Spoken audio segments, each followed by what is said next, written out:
வணக்கம் நண்பர்களே. Story time Tamil சேனலுக்காக உங்கள் முன் ரவிசங்கர் பாலச்சந்திரன். மேலும் ஒரு நல்ல கதையோட இன்னைக்கு உங்களெல்லாம் சந்திக்கிறதுல ரொம்ப மகிழ்ச்சி.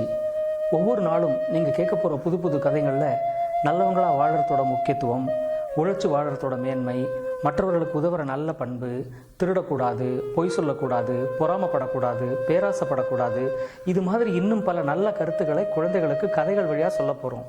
கதையை கேட்கலாம் வாங்க. கண்ணபுரம்னு ஒரு ஊர் இருந்துச்சு. அந்த ஊரில் ஒரு கோவில் இருந்துச்சு. அந்த கோவிலுக்கு பக்கத்தில் கோவிலோட இடத்துல ஒரு நந்தவனம் இருந்துச்சு. நந்தவனம்னா கார்டன்.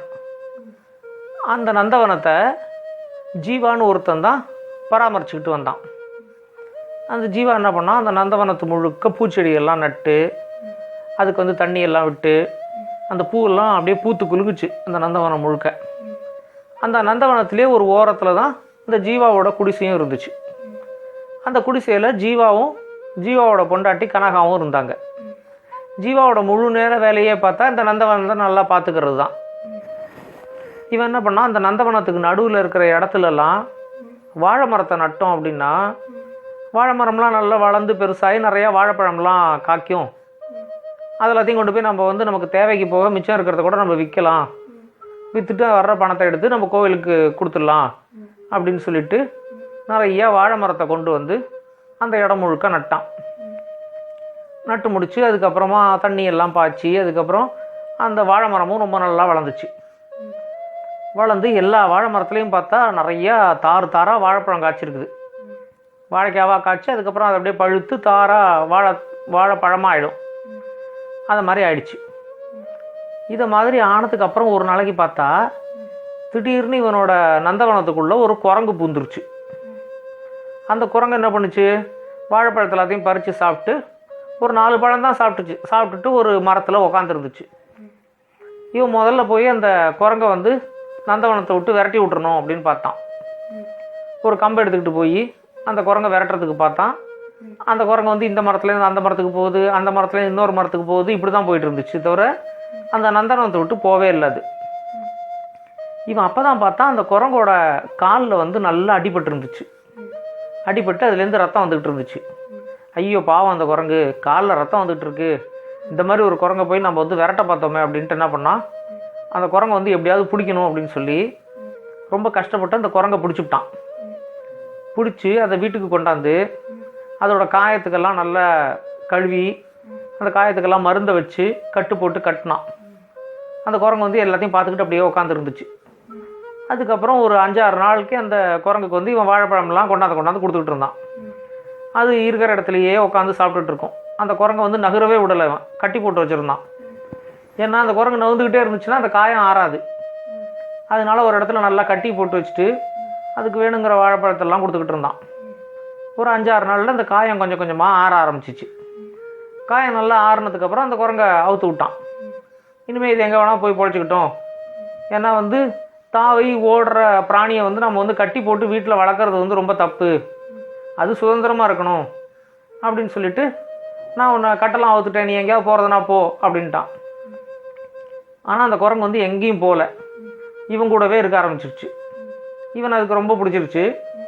இவன் ரொம்ப கைண்டாக இருந்தாலும் அதுக்கிட்ட, அதனால் இவனை ரொம்ப பிடிச்சிருச்சு. இவன் கூடவே அது இருக்க ஆரம்பிச்சிருச்சு. அந்த நந்தவனத்திலே இருக்கும்.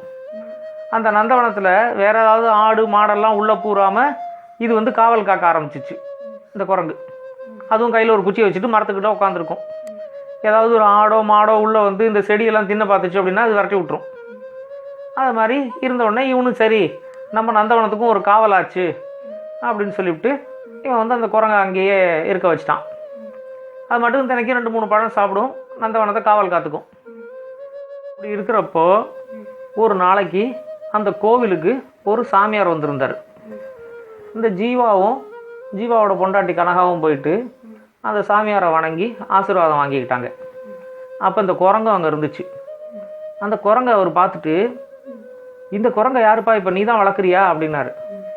ஆமாம் சாமி, ஒரு நாளைக்கு நந்தவனத்துக்கு வந்துச்சு 2 வாரம் முன்னாடி, அதுலேருந்து நான் தான் வளர்த்துக்கிட்டு இருக்கேன், நந்தவனத்தில் தான் இருக்குது அப்படின்னாரு.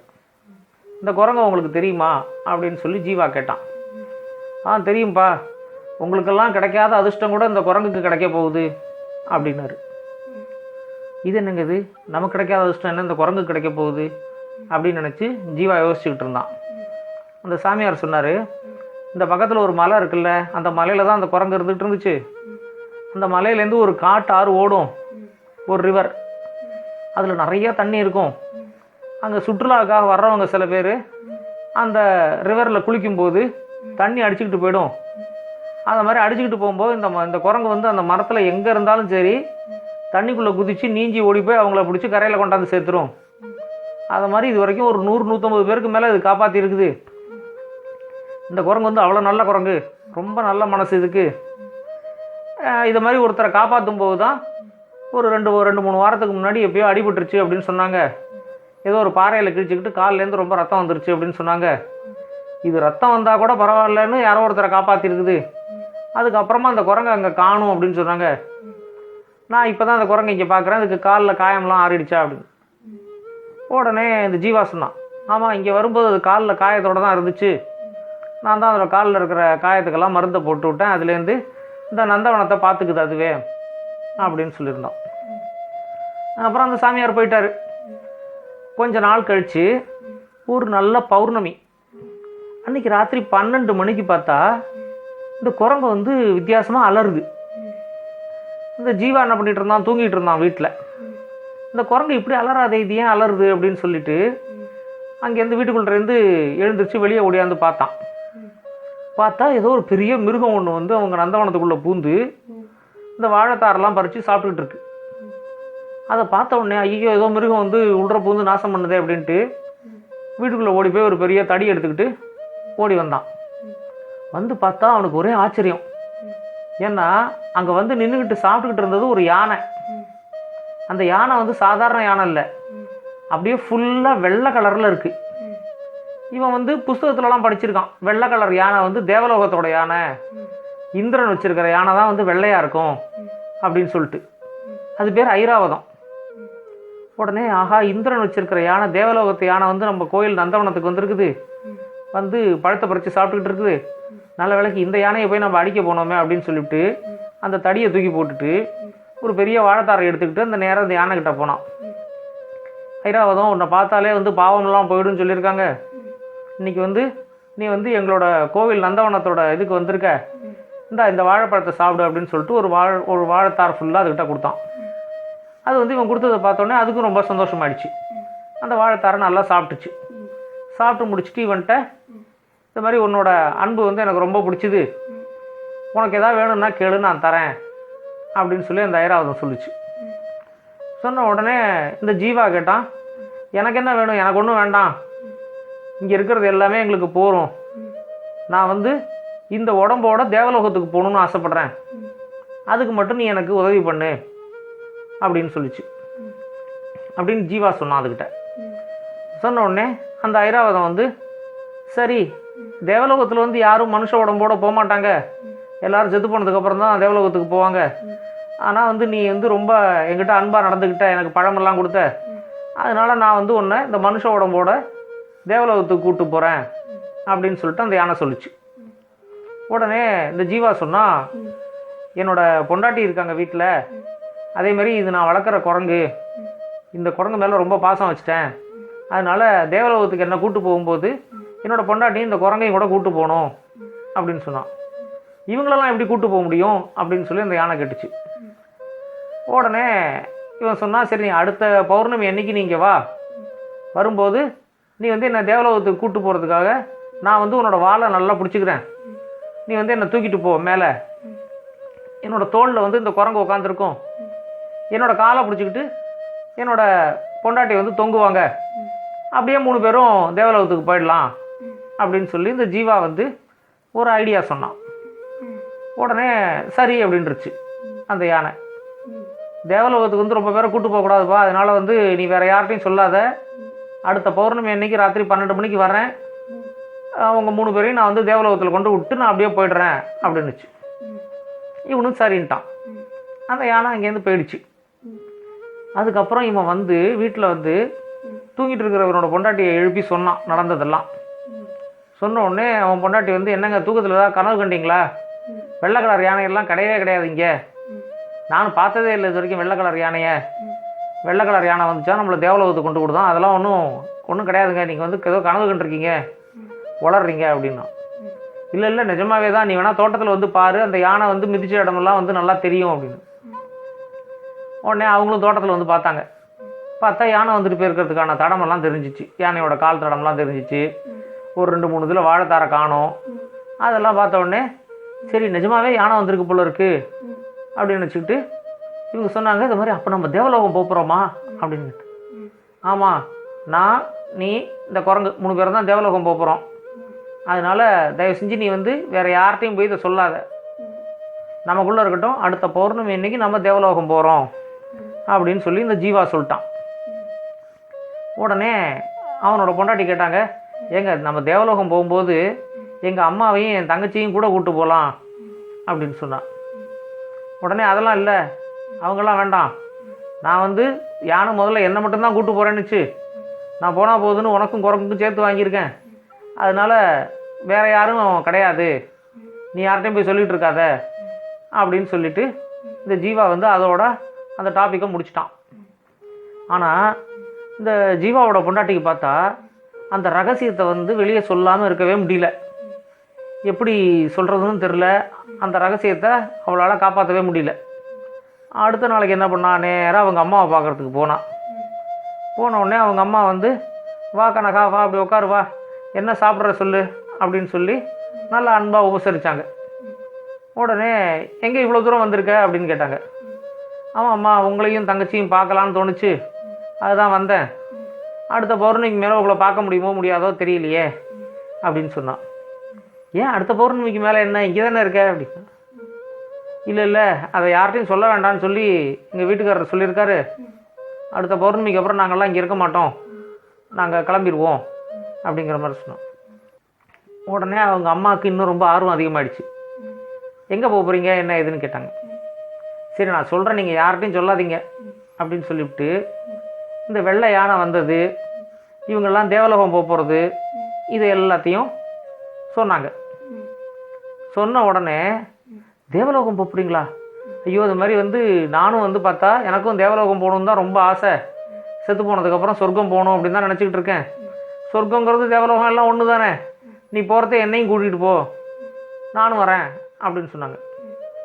உடனே இந்த கனகா சொன்னாங்க, ஏம்மா நீ என்னோட வந்துட்டேன்னா இங்கே தங்கச்சியை யார் பார்த்துக்கிறது, அதெல்லாம் சரியாக வராது அப்படின்னு. தங்கச்சியும் கூட கூப்பிட்டு போயிடுவோம், உனக்கும் அங்கே பேச்சு துணைக்கு ஒரு ஆள் இருக்கும், தேவலோகத்தில் நீ யார்கிட்ட பேசுவ, அதனால் உனக்கு பேச்சு துணைக்கு ஒரு ஆள் வேணும்ல, அதனால் தங்கச்சியும் கூட கூப்பிட்டு போ அப்படின்னு. எப்படி உங்களெல்லாம் கூப்பிட்டு போகிறது, எங்கள் 3 பேருக்கு தான் வந்து யானைக்கிட்ட கேட்டிருக்காரு அவர் அப்படின்னு. அதெல்லாம் நீ ஒன்றும் கவலையப்படாத, நீ வந்து உன் புருஷன் காலை பிடிச்சிட்டு தொங்குவில்லை, உன் காலை பிடிச்சிக்கிட்டு நான் தொங்குறேன், என் காலை பிடிச்சிக்கிட்டு உன் தங்கச்சி தொங்கட்டும், இப்படியே நம்ம எல்லாரும் தேவலோகம் போயிடுவோம் அப்படின்னு சொன்னாங்க. சரி ஐடியாலாம் நல்லா தான் இருக்குது, சரி யாருக்கும் தெரியாமல் பார்த்துக்கோ, உன்னையும் கூப்பிட்டு போகிறேன் அப்படின்னு சொல்லி இந்த கனகா சொல்லிவிட்டா. சொல்லிகிட்டு இருக்கும்போதே பார்த்தா, ஏன் அப்போ என்ன கூப்பிட்டு போக மாட்டியா அப்படின்னு கேட்டு ஒரு குரல் கேட்டுச்சு. திரும்பி பார்த்தா இந்த கனகாவோட ஃப்ரெண்டு பானு நிற்கிறாங்க. அந்த பானு வந்து இந்த கனகாவோட 1ஆவதுலேருந்து 1ஆ படித்தவங்க. உடனே என்னையும் எப்படியாவது கூப்பிட்டு போ, நானும் வந்து தேவலோகத்துக்கு வரணும் அப்படின்னு சொல்லி எனக்கு ரொம்ப ஆசையாக இருக்குது அப்படின்னு சொல்லி அந்த பானு சொன்னான். உடனே இவ வந்து இல்லை இல்லை இவ்வளோ பேரே வந்து கூப்பிட்டு போகிறது கஷ்டம், உன்னை எப்படி கூப்பிட்டு போகிறது அப்படின்னு சொல்லி கேட்டான். நான் வந்து உன் தங்கச்சி காலை பிடிச்சிட்டு தொங்கிக்கிறேன், இங்கேருந்து தேவலோகம் தானே, போன உடனே அங்கே இறங்கிக்கலாம், ஒன்றும் பிரச்சனை இல்லை, என்னை மட்டும் எப்படியாவது கூப்பிட்டு போயிடு, நான் உன் க்ளோஸ் ஃப்ரெண்ட் இல்லை அப்படின்னு சொன்னான். சரின்னு இந்த கனகாவுக்கு அதையும் மறுக்க முடியல. சரி வா உன்னையும் கூப்பிட்டு போகிறேன் அப்படின்ட்டான். ஆனால் யாருக்கிட்டையும் சொல்லாத அப்படின்ட்டான்.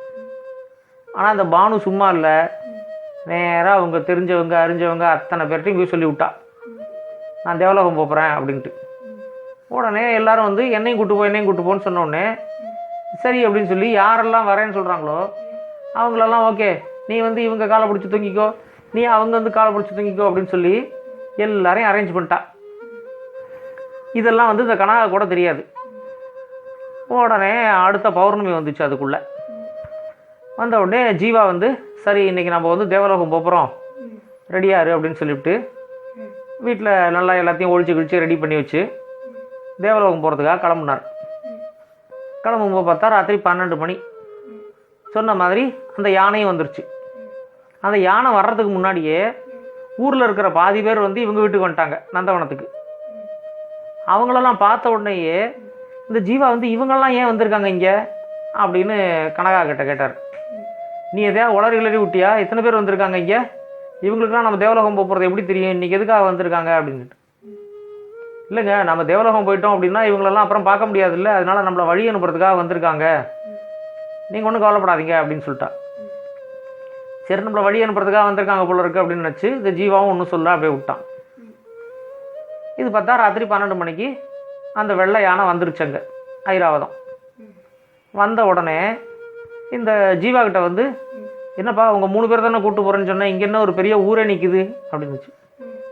உடனே அந்த யானைக்கிட்ட சொன்னான், இல்லை இல்லை அவங்கெல்லாம் வழி அனுப்புறதுக்காக வந்திருக்காங்க, நாங்கள் கிளம்பி போனதுக்கப்புறம் அவங்கெல்லாம் போயிடுவாங்க அப்படின்னு சொன்னோம். சரி வா கிளம்பி போகலாம், நீ வாழை நல்லா கெட்டியாக பிடிச்சிக்கோ அப்படின்னுச்சு. ஜீவா வந்து அவளோட வாழை நல்லா கெட்டியாக பிடிச்சிக்கிட்டான். பிடிச்சிக்கிட்டோடனே அந்த குரங்கு வந்து ஜீவாவோட தோளில் ஏறி உட்காந்துக்குச்சு. ஜீவாவோட காலை வந்து ஜீவாவோட பொண்டாட்டி பிடிச்சிக்கிட்டாங்க.